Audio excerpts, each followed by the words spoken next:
Okay guys, so the first thing I'm going to look at is classical feminism. And that just means that they consider persons before the actual gender of a person.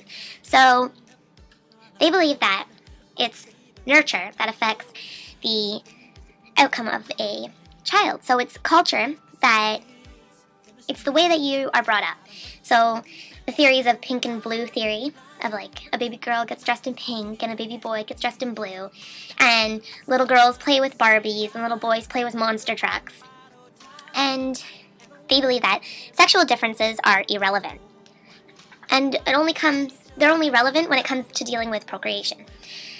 So they think that culture shapes men and women, which is kind of true. And it just means that stereotyping the typical feminine as nurturing. So there can be nurturing men. It's just the way that you're brought up. So if you have a really nurturing parents, both mother and father, then you're going to come out to be a nurturing person no matter if you're a man or a female. So they believe that women, well, no, this isn't what they believe, but they notice that women are considered abnormal human beings.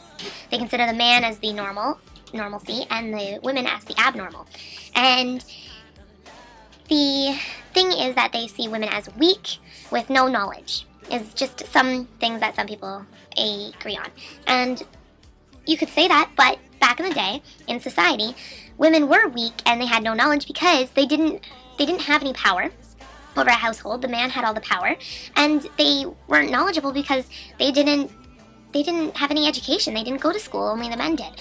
So the fact that our culture has changed and women go to school now and women do men's jobs like a doctor or a lumberjack, and the fact that our culture is changing, it means that the actual definition of women being uneducated and stuff like that is changing as well. So our culture does change our feminine views of society.